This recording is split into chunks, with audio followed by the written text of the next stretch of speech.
Star Trek, the next generation. Your love throughout the nation. You're my favourite show. I've seen every episode, you're lucky. You don't have to wait for buses. You just step into the transporter and off you boldly go.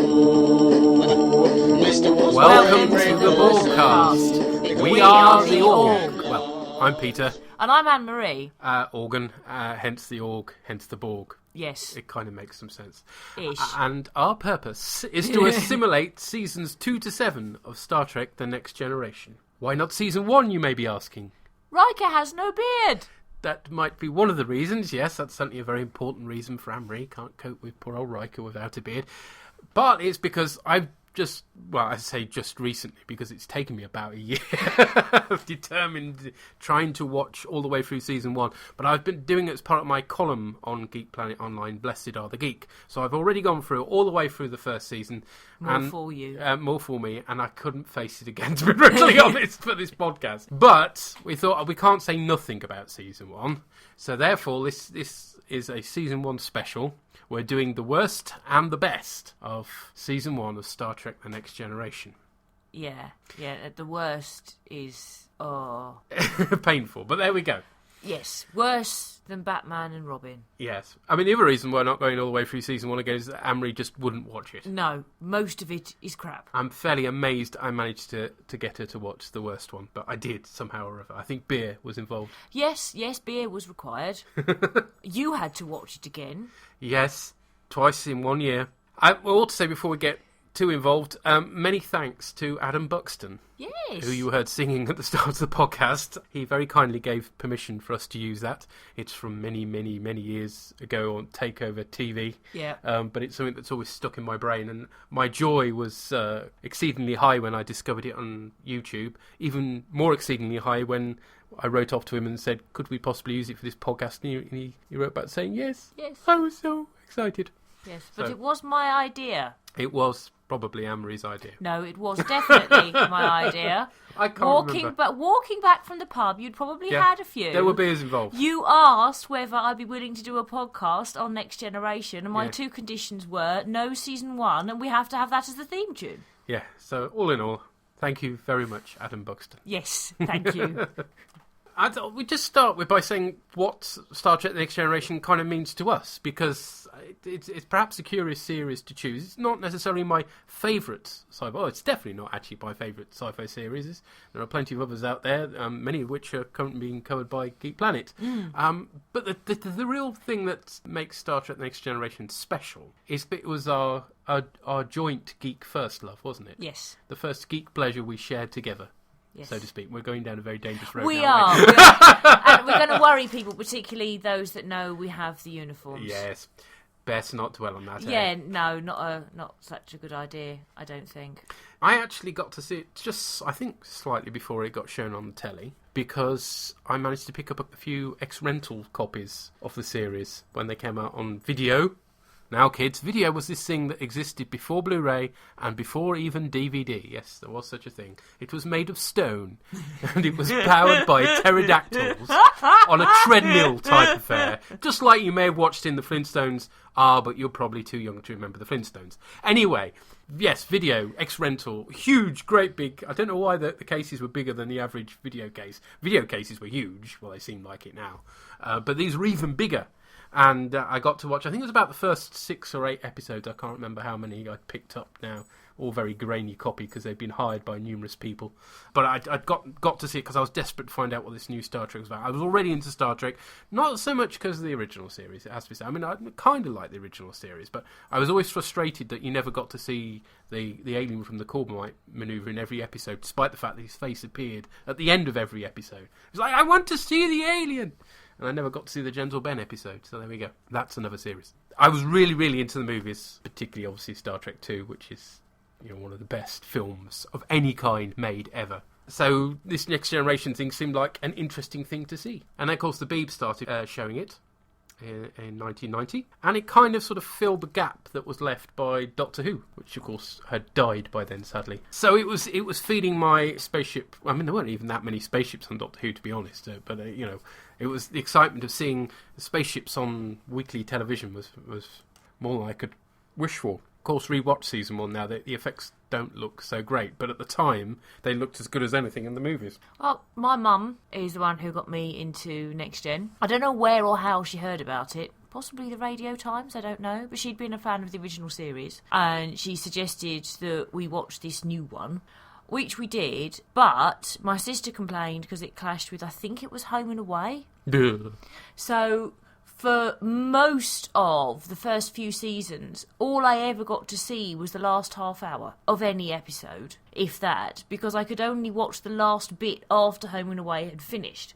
It was only when my parents bought a second telly, and either I could go upstairs to watch Next Generation, or my sister could go upstairs to watch Home and Away, that I got to see entire episodes. And the first episode I got to see in its entirety is one in season 4. Oh, gosh, right, oh well. Apart from the first one that we watched, which actually wasn't the pilot. Mm-hmm. I think my mum must have found out about its existence during season 1, but I didn't watch the pilot. The first time I saw the pilot was with you, some years later. And we discovered our mutual like of Star Trek when we went out, and what I first thought was our first drink together, but actually you'd planned as our first date together. It's just I hadn't quite realised that. No. And I practically spat my beer over the table, didn't I, when I discovered you liked Star Trek? Yes. Well, we were trying to put each other off for some reason, and I had just stuck my fist in my mouth. As you do. And you said something like, I can beat that, I like Star Trek, and I had removed fist from mouth, and then said, what, The Next Generation? And not only did you nearly spit your beer everywhere, you nearly fell off the bar stool, actually. And then we started talking about it. Yes, things went from there, really. So there we go. We better start with our first episode. So this choice select ripe. Oh. Ripe is a correct word. We haven't been bigging up so much Steaming. as building up to this dire episode. Okay, let's break out. But great expense. I robbed the piggy banks of both our children in order to be able to afford the best voiceover artist I could afford with a few pennies. And so I'd like to introduce to you Elwood J. Hafferblab III, who will break the good news to you of our first episode. Next time on Star Trek The Next Generation. They certainly are a fit. The crew visits a planet of sensual pleasure. Death? By breaking any law. But an innocent violation. No, Wes! Puts Wesley's life in jeopardy. Drop it now. And despite everyone's rescue attempts, he's being held safely until sundown. He faces an alien death sentence on Star Trek The Next Generation. So this takes place on the planet of sensual pleasure. Oh, man. I'm Troy McClure, and you made me remember me. How awesome is our voiceover artist? Thank you, Elwood. Oh. And I can't remember now if the episode name's mentioned in that or not. No. I must admit, I kind of lose the plots quite every time I listen to it. Yes. But the episode, if you weren't knowledgeable of season 1, is Justice. Hurrah! Or not. Or indeed not. So this aired in the US on the 9th of November 1987, and it was the 8th episode that was filmed, and it was shown 7th. In the UK, aired on the 28th of November 1990, although bizarrely, I don't know why they showed the episodes in slightly different order in the first season. I can remember recording them off the telly, despite already having them on tape. I don't know why I did it twice. But then I would write down a little number by each episode name, so that I knew what order they were supposed to be in. And, of course, that meant on the video fast-forwarding into the right place, so then you had to put the tape count on it as well. Very tedious. This was the days of video, folks. You had ring binders. I had ring binders with, lists of which episode was on what tape. And what aliens were in it and what spaceships. Oh, yeah, I've forgotten about that. Yeah, I really... Oh dear. Yes, well, I'm not quite that sad anymore. You just don't have time. I'm sure if you did, you would be doing something similar. Possibly. I did actually do a maths project on Doctor Who. Did you? We had several maths projects for GCSE, and one of them was effectively free choice, but it had to involve statistics. So you could choose, and of course lots of kids chose football. I chose Doctor Who. So you're working out the probability of you turning on a Doctor Who episode and having a Dalek in the story and stuff like that. And literally most of the project was just an episode guide with all the, different marks as to calling which monster was in which story, which companion, and yeah. I didn't get very high marks for that project for some reason. But anyway, that's a different series. In Justice, we have the first use of location shooting since the pilot episode. And that was only for a short while. That was the daft bit with Data lifting Wesley out of the lake. We all hoped that he'd left him to drown, but no. It was filmed at the Tillman Water Reclamation Park in an LA suburb. And that later became Starfleet Academy in the Season 5 episode, The First Duty. I'm not sure if it's the same place they film in for Deep Space Nine when they're doing the Starfleet Academy. I did look into this, but I could not find the answer. So if anybody knows that, please do let us know. The story was written by a chap called Ralph Wills. Well, actually, it wasn't written by a chap called Ralph Wills. He used that name. It was actually John D.F. Black, whose original story focused on a world with a rather arbitrary system of justice, which is kind of there, but most of what he'd written had disappeared. He wanted his name changed when the guy who wrote the actual screenplay, Wally Thorne, and somebody called Gene Roddenberry added in all the Edo God stuff and the so-called sexy stuff. Oh, the sexy stuff. It's just, it's the planet of porn. And but why? Really, really bad porn. But why? They're on the bridge and they're going, and what is it Yar says? Oh, they make love at the drop of a hat. Any hat. What? And then it's like, that makes no sense. Yeah, and then it's like, Picard's like, oh, so should Wesley go down there? And you're like, what? You're sending a 13-year-old to a porn planet? Maybe he can see if it's suitable for other younger children. Excuse yes. me, drop of a hat. Oh, dear. Oh. Very, very... None of them wears hats either. It's most confusing. No, but one of them does have hair like a Labradoodle. She does, bless her. And those costumes. Oh dear. It's like the worst of the original series, this episode, basically. It's really rubbish. In fact, it bears a lot of comparison with one of the worst of the original series episodes, The Apple. Have you seen The Apple? Probably Season not. 2. It's got lots of people oranged up. So they look like overgrown Oompa Loompas. Oh no, I have seen that. Actually. Yeah. I The have big seen snake cave. I have yeah. seen the one with the orange people. Actually, I kind of want to watch The Apple now. Oh, dear, dirty thoughts. Terrible episode. And this is on similar lines. You've got, in that one, I think it's a big computer, isn't it, controlling things. Here we've got the Edo God controlling things from above. It's all very Gene Roddenberry, to be honest. God isn't real. He's a big floaty thing in the sky that's actually an advanced life form that's trying to protect and shield these innocent so-called primitive people from outside influences, and of course they need to be set free. Well, that's what happens in the original series. We do have a bit more of a discussion Prime Directive wise here, obviously, with Picard not wanting to get involved, well, not necessarily wanting the native justice system to be overruled, but eventually decides that's probably for the best, and for some reason the Edo God agrees. It's very that was bizarre. just so first season Babylon 5, Sinclair talking a monster down, wasn't it? It was just so they're supposed to be threat and danger, but if you say the right words, it's fine, all sorted. It wasn't the greatest resolution either, was it? For not the greatest episode. No, I mean Wesley is wearing an awful jumper. I mean the poor kid. I actually feel sorry for Wesley Crusher in this episode, not for the reason that he might be killed, because we're all secretly hoping he will be. And actually, somebody's put together a YouTube clip where he does actually get killed at the end of this episode. But yes, Will Wheaton looks terribly embarrassed by it all, and I suspect no acting was required for him to look embarrassed, because it's just shockingly bad. And like you say, he shouldn't really be on the planet in the first place. No. And you've got, but mind you do have some fantastic lines in it. I particularly like Labradoodle woman turns to Worf and goes, "And I welcome the huge one." Yes, Porn Planet, splendid. Yeah, and in the meantime, on the ship, oh no, it's a floaty bubble and it's going to make Data fall on the floor. Oh, that was quite a good effect, to be fair. I mean, there are some good effects in this episode to try and... it's not set on planet Hell like most of the first season Next Generation episodes are, which is a massive, massive relief because you get so fed up of that awful planet set. So you've got some nice outside broadcast, effectively, using the reclamation plant. And then you've got some good effects like the globe that attaches itself to data to find out about the Federation. I wasn't impressed with that. It just reminded me of the Black Triangle of Doom from the Five Doctors. Oh, it's not as bad as the Black Triangle of Doom.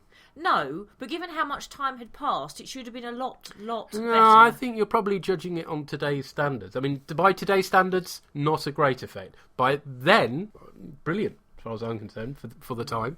I wasn't. You weren't convinced by that, huh? No. I also quite like the Edo space station thing. No, that I did like. I mean, they made a good decision by not showing it all and sort of, so it's fairly indistinct, which is a good idea because it covers up a multitude of sins. So. Yeah, there was enough for you to look at for it to be interesting, whilst it was still mysterious and not recognisably anything. Mm. I liked that. Yeah, but all in all, what could have potentially been a really interesting episode with a discussion of the death penalty is just dire for the majority of it because you're just cringing all the way through. It's just the people on the acting's not great either, which doesn't help. No, I had a problem with Gates McFadden in this, and quite a few of the first season episodes actually. So she just seems really wooden, and she doesn't seem natural at all in her performance. But you weren't so. Well, I mean, I think that some of the acting before things have gone wrong, some of the acting is actually a bit wooden, but I don't know how much is her and how much is direction. There seem to be long pauses and the whole idea that you can't move and speak at the same time. Yeah, pacing's off as well, definitely. Yeah. So that might be direction, but when it comes to when things are going wrong, actually, to me, it was portrayed as somebody who was sort of kind of paralysed by, on the one hand, the strength of her emotion, and on the other hand, her inability to do anything to save her son. Although she wasn't anything like angry enough. And when she starts speaking to Picard and he says, in a moment, she should have lamped him. You see, I think she was paralysed by her inability to act her way out of a paper bag, to be brutally honest. I think she might get better, but one of the interesting things is I've not watched any Next Generation for absolutely ages until I sat down and worked my way through the first season. So I must admit, I couldn't remember being as bad as she is in the first season. So maybe she gets better as the seasons go on. I think she does, because I think that's part of the reason why she isn't in season 2. And they got in annoying Twatty Pulaski. And then everybody was like, please bring her back. She might have been wooden, but she's better than that Pulaski, thing. well, we'll get on to Pulaski very soon. Very soon, yeah. And then I think when she comes back, she is better. Yeah. That's certainly the way... We shall see. Certainly the way I remember it. Her hair is nearly luminous. I hadn't realised that in the first season. Yeah, all the colours look a bit odd. Yeah. I don't know whether it's the film they're using or something, but anyway, yes, it all looks very odd indeed. So there we are. I think, all in all, this is an episode that's much better watched in company, because you can actually laugh at it. You together. can have a laugh at its obvious failings. And there are quite a lot. And there are quite a lot, but there we go. That's probably enough time on Justice, I think. Yes. Definitely the worst of the first scene. There are other episodes that are not good, but that's definitely the direst as far as I'm concerned. But now we move on to the best. So I suppose we better wheel out our voiceover artist, Elwood, again, to tell us about the next episode. Next time on Star Trek The Next Generation. Come on, let's go! The crew rescues Klingon fugitives from a war-torn ship. Captain wants those two taken into custody. But these warriors have deadly motives. Join us. Now, a sinister plot puts Worf's loyalties to the test. He has a phaser aimed directly at the dilithium crystal chamber. Brother, we have a chance! On Star Trek The Next Generation. So the best, as far as I'm concerned anyway, episode in the first season of Star Trek Next Generation is definitely Heart of Glory. It's a good episode. Episode? Episode. Put your teeth in, madam. Or you. It's a good episode. US air date, 21st of March 1988. And it was the 19th episode filmed and shown. And UK air date was 27th of February 1991. 3 years later, pretty much. It's The same was true of the other one. The UK was always 3 years behind. Well, things change a bit, of course, when Sky gets first dibs on the episodes, but we won't be getting onto that for a little while. Oh. Yes, BBC ended up having to repeat a load of stuff. I think they redid the original series in the meantime because they couldn't show it until it had been a while after it was shown on Sky. And of course, we never had Sky at home, so it was... No, we didn't know Anyway, that. that was... It features a chap called Vaughn Armstrong as Corus, the main Klingon. Who's the captain, or he's in charge anyway, of the three of them. Now, Vaughn Armstrong actually appeared as 13 different characters in different Star Trek series. It's something of a Star Trek whore, it has to be said. Yeah. He didn't appear again in The Next Generation, but he ended up in the other series playing a human, a Mirror Universe human, a Romulan, a Borg, Vidian, Cretacean, no idea what that is. A Hyrogen, know what that is. 2 Cardassians, in fact I remember him as a Cardassian, yep. 3 Klingons, but he's best known apparently for his reoccurring role as Admiral Maxwell Forrest in Star Trek Enterprise, or at least he would be if I could remember anything of Enterprise, which gladly I can't. I can, there was a dog in it. There was indeed a dog. But that's another series. So this is his only Star Trek Next Gen appearance, although... in a parallel universe, well, in our universe, he auditioned for the part of Riker. So he could play the parallel universe Riker quite nicely. Whether he'd have any facial fuzz or not is a bit confusing. Oh, I don't know. No, mostly not, I suppose. It also features Geordie's visor being put on the big screen in the Enterprise. Yeah. The visual transmitter, which is something that isn't used again until the Mind's Eye. Which, as you pointed out, not all that surprising considering... how little anyone can make of any of it. Yes. Really.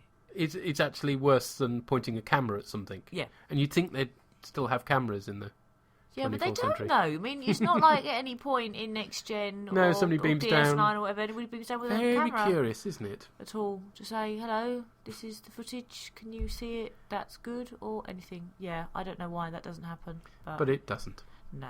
It doesn't appear again anyway till the 4th season in The Mind's Eye, which is the one where Geordie's brainwashed by the Romulans. Yeah. It's also used in that great film Generations. Oh, that's brilliant. By Dr. Sarandon. What? Sorry, Generations is brilliant? Kirk dies.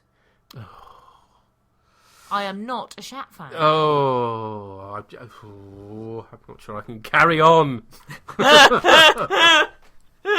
Yeah. Anyway, it's fine as long as you skip the Christmas crap. Oh, the Christmas crap. No, that is really, really bad. But that's another film. We have some reuse from the Star Trek films of Klingon ships. In fact, the Klingon... Tyrellian Freighter is... Tyrellian Freighter also appears in Star Trek 3. The Talarians feature in Suddenly Human, Season 4 story, where there's a lad who gets rescued, vaguely remember it, by Talarians and brought... Well, the Talarians kill his parents and then bring him up. Needless to say, he's a bit screwed up by it all. We also get Klingon uniforms, which pretty much match what we've been seeing in the movies, particularly obviously Star Trek 3, up to that point. And the music is very reminiscent of the music you get for Klingons in the films. So this was much, much, much more like it. Much more what I was hoping for from a Star Trek series, to be honest. Klingons and spaceships and phaser battles. Yep. All very glorious. Yes. It's not all recycling, though, as they introduce some new stuff about Klingons. We have the Klingon Death Howl. Yeah, that's cool, though. I like it. No, I'm not going to do it. Mainly because it'll do my voice in. We learn more about their fighting tactics. Cowards take hostages, Klingons do not, apparently. And we learn a lot more about Worf's backstory. Yeah. Which really, Worf, we haven't found out very little about up to this point. In fact, he's not featured much in the episodes up to this point because he wasn't originally going to be in the series. He was kind of a late addition, basically, which is kind of bizarre considering how crucial he is to the... He's most people's favourite character, let's face it. Yeah, he's mine. And then that's the reason why there's a bit of overlap with Yar's function and character, if you see what I mean. She's quite, feisty and, it was because originally there was going to be no Worf, it was just going to be Yar. And then Yar ended up getting rather sidelined. No great shame, because I must admit I much prefer Worf. There we go. Michael Dorn gives it his all, and this really shines, doesn't he? Even though he looks really weird. Yeah, Worf looks... His look changes over the years going into Deep Space Nine, but he does look so drastically different in Season 1. And not only that, but if you hadn't seen or recently seen the movies when you're watching Worf in Season 1 Next Gen for the first time, you probably wouldn't think that much of it other than, that looks a bit weird, but you probably wouldn't you'd think that all Klingons look weird. But to then have the movie-style Klingons who don't look weird come in and stand next to Worf, you wonder why they don't point at him and go, "What the fuck?" And we don't like to talk about it. No, that's later on. I mean, all the actors playing the Klingons do a top-notch job, as far as I'm concerned. They're all burning with intensity and barely repressed anger, and it's good stuff. You really, by the end of it, you're like, I want more Klingon episodes. Yes. And of course we get them. Yes. And the whole episode, the tension builds really nicely as things start. I mean, it's quite a while before the Klingons even appear. But they've built up the tension nicely, so when they walk into the room and the Klingons turn around and you hear the music, it's like, yay! You want to wave flags. Although you say the tension's rising nicely, you do have that extra with a massively overacting eyebrow, don't you? Yeah, it's not Guy Vardman's greatest moment. Dear old Guy Vardman, who I'm not sure if he appears in other seasons, but certainly season 1, he's very easily noticeable. He usually sits in Data's chair when Data gets up to go somewhere else. He's a tall, lanky guy. And normally you don't notice him so much, but in this episode he does some terrible eyebrow acting right into camera, which possibly is the thing that lost him his job, I'm not sure. And there's that great bit right towards the end of the episode where you have the showdown between Worf and Corus, and it's all at multiple levels in the engine room. Yeah, that's really cool. It's really clever the way they shot fall, that. When he falls, through, kind of falls onto the glass floor that's just under the camera. It's just absolutely amazing. It's action-packed, it's tense, it's exciting, it's everything that, unfortunately, quite a few of the season 1 episodes aren't. But there we go. Also, no Troy and no Wesley. Hooray for no Wesley. Yeah, it's a lot of people that aren't fans of Troy. There are some episodes where Troy in the first season is particularly irritating, it has to be said. But I'm biased because I always had the hots for her, basically, when I first watched it. And would I have been a teenager in mid-80s? I guess I was, yes. But there we go, late 80s. Yes, so I was able to forgive her a certain amount for very shallow reasons. Yes. She does spend a lot of the time wearing very figure-hugging outfits with quite low cleavage and then leaning over tables eating chocolate ice cream, doesn't she? I mean... Yes. Anyway, that's all we've got time for. I'm off for a shower. Right. It's also noticeable the sets are very good in this. So there's one thing Justice and Heart of Glory have in common. You don't get Planet Hell.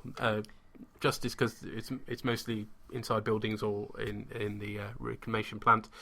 In Heart of Glory, we're inside spaceships or a lot of the Enterprise, but seeing the Enterprise from new and interesting angles, and it's good stuff, very good. If you don't watch any other first season Next Generation episode, watch Heart of Glory. Yes, just showed the potential the series had. Yeah, you could see the writers sitting down going, yes, that's what we need to do. Yeah.